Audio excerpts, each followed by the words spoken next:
Welcome back to The World This Week. Our panel's revved up and ready to go. We'll go straight into our next story. North and South Korea on basically on message on the issue of denuclearization now. Kim Jong-un, or Rocket Man to Donald Trump, says that he now wants a non-nuclear Korean peninsula. Moon Jae-in wants a treaty to end officially the Korean War. There they are.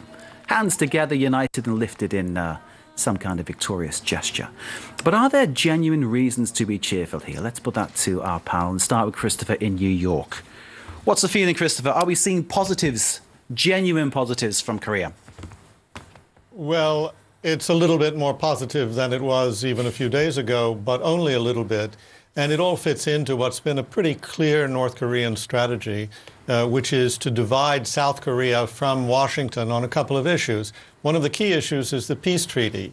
If you have a peace treaty, if you say the war is absolutely over, then obviously the next thing that Kim Jong-un does is say, so why do you need 28,000 or 45,000, whatever the number is, of American troops in South Korea? Why don't you just take those out? It's all part of the Bringing Peace to the Peninsula program.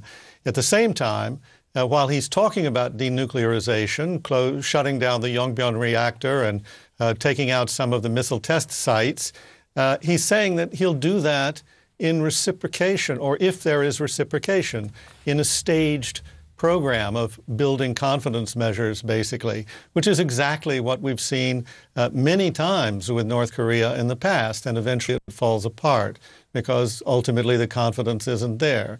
So I think there isn't a lot of enthusiasm on the part even of Trump's closest advisors, but they are very concerned that there will be a new summit between Trump and Kim, and that just as in the last summit, Trump will get all excited about it and give things away that can't be taken back. For instance, in the last one, he just unilaterally said he would stop the military exercises that used to be part of the program.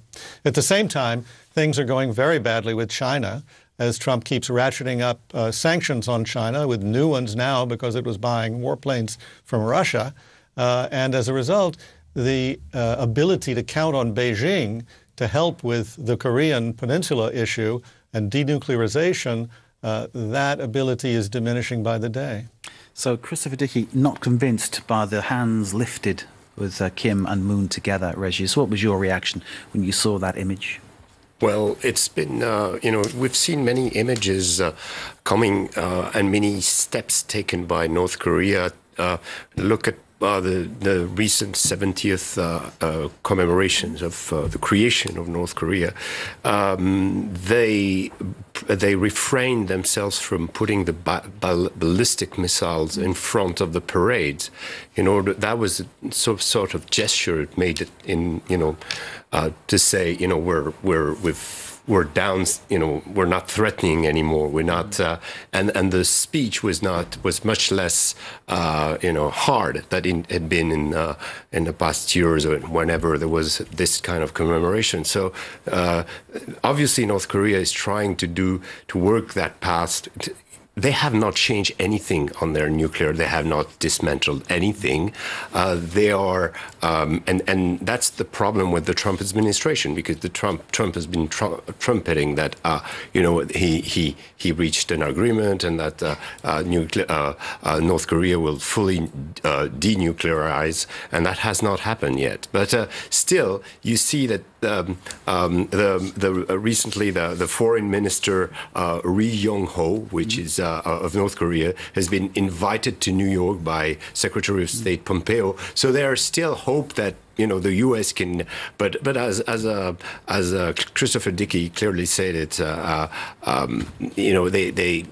those it's not going to fool anyone. Like, North Korea is not giving up anything, basically. And Anna, as Christopher was saying, there's a kind of manipulation been going on for a long time. I'm thinking back to, say, the Winter Olympics, when all of a sudden, Kim declared, hey, let's have a joint team.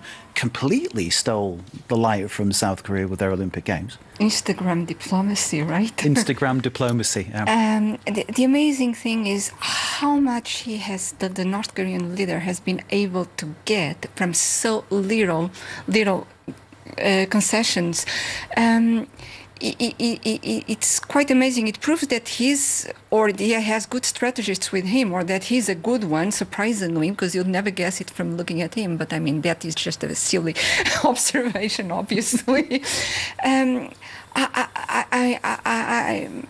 As the other panelists, of course there is a manipulation, but of course there is a misunderstanding right from the beginning. Of course he'll never give up, never go along denuclearization, because North Korea believes that if they are at peace, if they haven't been attacked, it's because they have nuclear weapons. They won't give them up. Otherwise they would have ended up like Gaddafi. Exactly.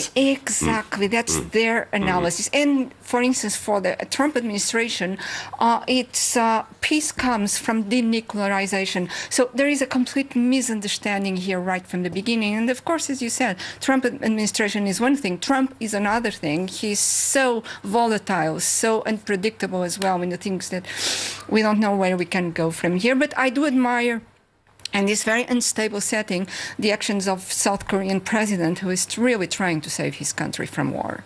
Indeed, he seems to be the man torn in the middle and changing as the moon changes, no pun intended. Alyssa, in terms of the situation, I mean, clearly it's hard to say which way it's going to go, isn't it? Well, I think if it stays sort of like this, it'll be the status quo in reality. But except for, as Anna said, the entente between South and North Korea is certainly something that may make South Korea feel a little more confident and a little less vulnerable. But I don't know how South Koreans generally feel about that, and you'd have to know that. But I think the other real problem is that, in a way, Trump has minimized the danger of North Korea, and that but because he's sort of put out this idea that a deal is going on, and he's very good at deals, and if he just has one more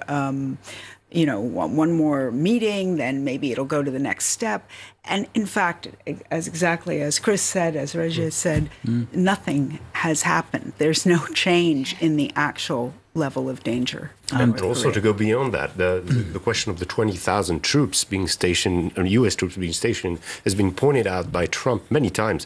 If you read Bob Woodward's book, when he talks about the many exchange between General Mattis, head of the Pentagon, and Trump about this issue, Trump keeps on saying, why do we need these troops over there? Because it costs money. Trump sees it as a business thing, And I mean, he doesn't really. He said, like you said, he's made a deal with Kim Jong-un, and he thinks Kim Jong-un will hold the deal. That's it. And so he sees those troops as something, absolutely useless in the coming years, because things are going to change, and that's something that's, Trump is not deciding for everything. And of course, Mattis has been very smart in pointing him that if those troops withdraw, then it would take 15 minutes for the U.S. to know if when the North Korea's launched the rockets. If the troops are there, they will know it by the second. So it's quite still an important issue, especially given the fact that North Korea is not denuclearized or demilitarized anything. It is a very steep learning curve for the president to go from the type of deals he's used to the different type of deals and the different stakes that are on the table. When dealing with something like North Korea. Let's bring back in Christopher Dickey, who's awaiting us in New York. Christopher, I hope you can hear us now. We can certainly see yes. Looking good as usual. Now then, what we've been hearing here is that we've had the art of the deal discussed, and the fact that Trump may think he's dealing with someone who, will do what's on the table, but in fact it could go any other way that Trump might not expect, basically.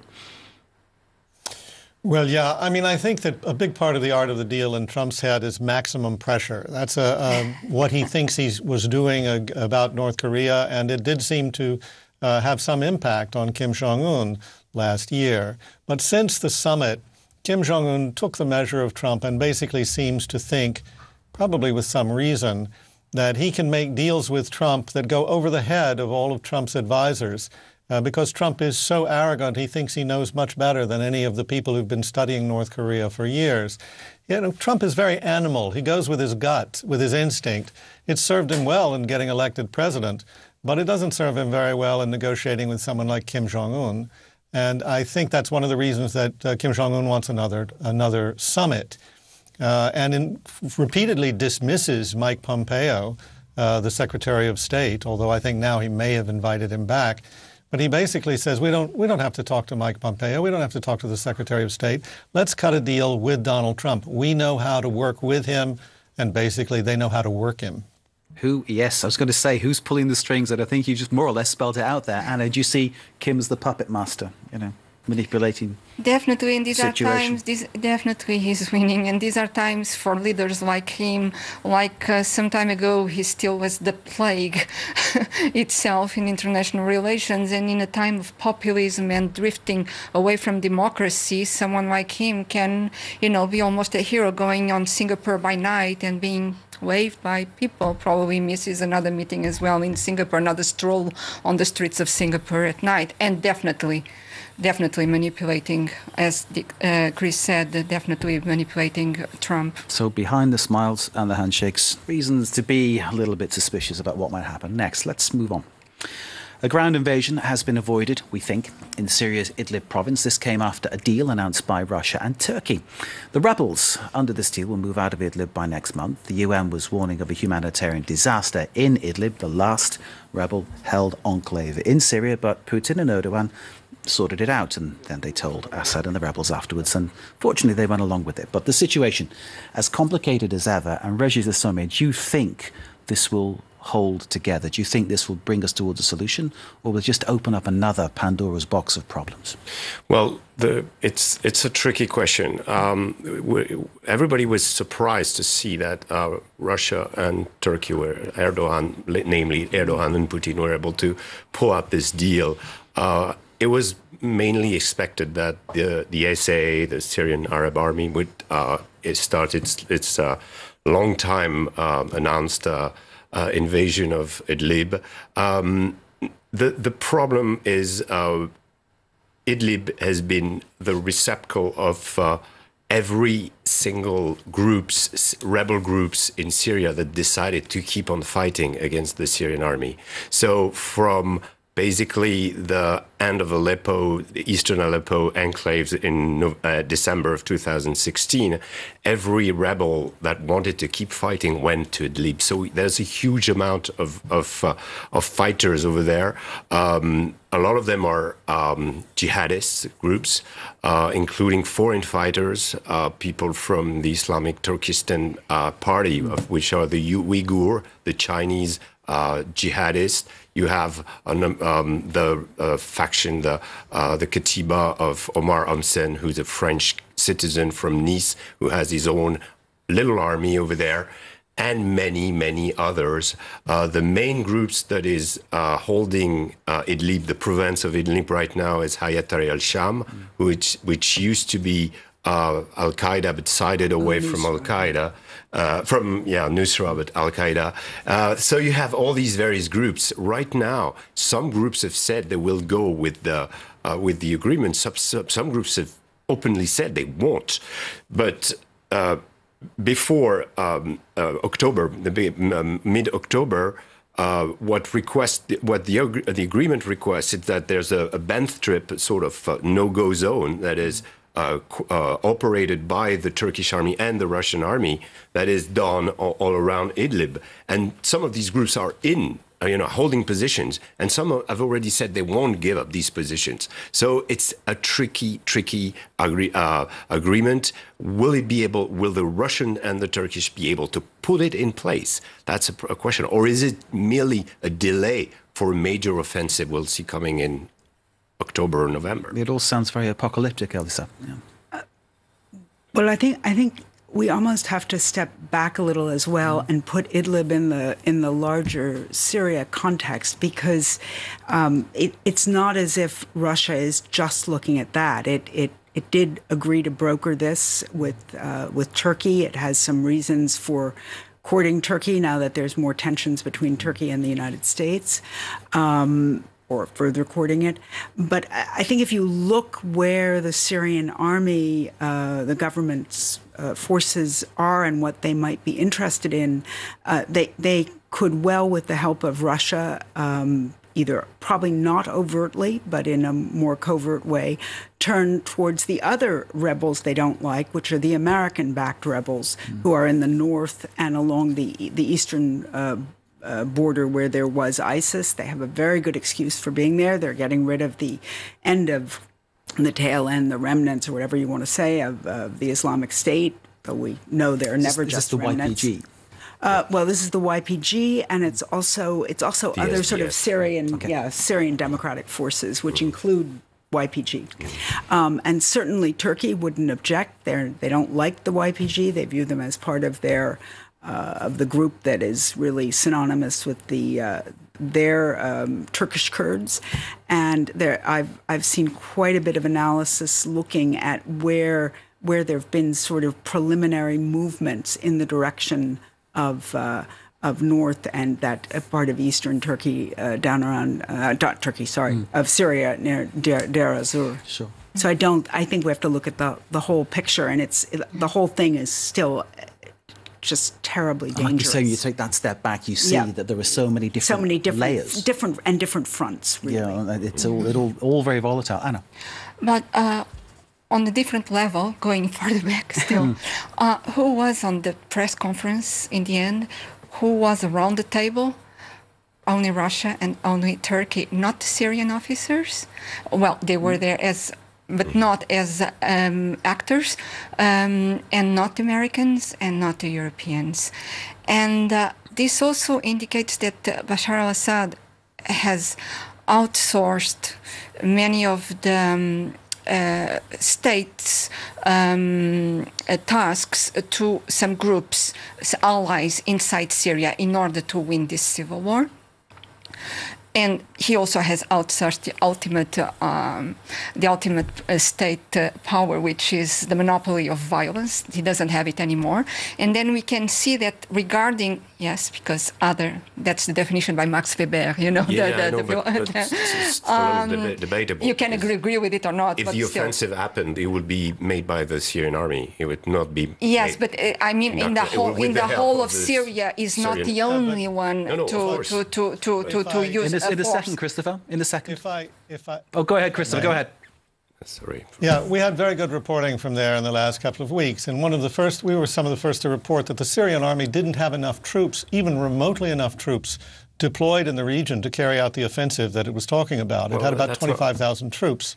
I mean, that's one issue. The Syrian army did Idlib, they did Aleppo, they did Lahuta, they did Dera. Okay, no, they are not alone. They have the help of tribes. They have the help of militias. It's maybe a bigger thing, but it's been the constant narrative we've been hearing about the Syrian army. It's lack of man. But with the help of Russian, they've been able to gain back 60% of their territory. So that's a fact. Okay, you can argue that they don't have enough troops. They are doing it.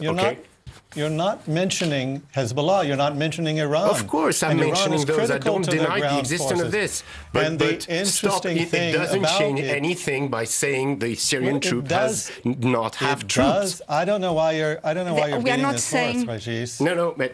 I'm sorry, we are not saying that. This is the constant narrative we've been hearing, and at the end of the day, they're gaining territory. They confronted ISIS. They're not gaining territory. This has slided sideways, and it's not the purpose of my intervention and not the purpose of our discussion. Anna, pick up where you've left off, please. We can have different points of views if there are several helps to the Syrian army or not, whether it is still monopoly or not, whatever. It's not the purpose. The fact is that the state is not the Syrian state, and Bashar al-Assad is not the main actor in the Syrian conflict anymore. Russia and Turkey now are main actors, and they don't have any. Iran. I'm looking there because I was thinking I could see it. I don't know why there's this reluctance to admit this. And don't cut me off again, Régis. I can't see you. But I can tell you that Iran basically backed away from the Idlib offensive. And that is one reason. So why are we talking about Iran? We're talking about Idlib. Why are we talking about Iran if you just said it backed away from the Idlib offensive? There you are cutting me off again, Régis. Yeah, exactly. And once Iran backed away from the Idlib offensive, the Syrian army didn't have the resources to carry it out by itself. Of course, the Syrian army, because, You've got all the information. You know exactly where they are. You know where they're stationed. You've been to Syria I think many we times. do know a lot about where. I think we do know a lot about where they are. So what do you know? But we Tell also me. know. We also know. Well, we know that the offensive didn't happen for starters. It was about to Secondly, happen. we know Every observer, clear observer was saying. Without peace agreement, it was going to happen. And it might be delayed by a month or two. Why did the agreement take place? Why did the agreement take place? Why didn't they just move ahead? They didn't move ahead because they didn't have the resources to do it. And I think that we're leaving out one other element. That's totally your interpretation. It's not only Chris' interpretation, I'm It is. afraid. No, it is a definitely. lot of observers on the field. You've been saying the same thing over and over. And things are changing in Syria. And the war is almost over. Okay, Regis. Okay. Well, then stop talking. You're being very... Regis. Final word on this one from Christopher, and then we'll move on. You have cut me off so many times, Regis. Christopher, go ahead. I'll keep things clear. The question of the lack of resources was also why people were in such a panic about the question of the use of chemical weapons. Because typically when the Syrians have felt under a lot of pressure or under-resourced, they have tried to use chemical weapons, either chlorine or worse chemical weapons. And that's why you saw so many dramatic warnings. It's also why you saw the Russians going to the OPCW, the Chemical Weapons Watchdog Group, and trying to warn that the rebels were going to use chemical weapons because it was an obvious effort to cover up some rebel groups, I'm afraid, Christopher, have used chemical weapons. Jaish al-Islam, October 2016 in Aleppo. It's been reported, and many times ISIS has done it also. Okay. Final word on this one from Anna, and then we'll move on. Okay, the interesting thing, getting away from all the details, is the fact that this shift in international relations, in geostrategy, geopolitics, where United States, Europe is completely out of a broker deal in the Middle East. Okay, great. We agree. No.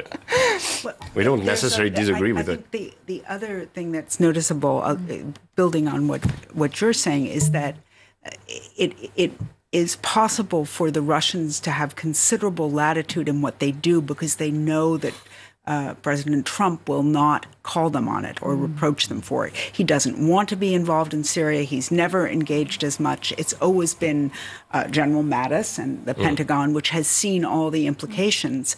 But I think that the Russians have a lot of latitude to make any number of decisions, and as does Iran, working through the Russians. Once again, Putin holding the best hand, it seems, in this particular game of nasty poker. Let's move on quickly to talk about Brexit, because that's what I want to do. These guys could talk Syria all day. The Gang of 28, otherwise known as the European Union, had that summit in Salzburg. There was, little harmony in the Sound of Music, or the home of the Sound of Music, more or less. The Hills alive with the sound of Brexit. And I think Theresa May, there she is, certainly in a big problematic area. Christopher, what would you say?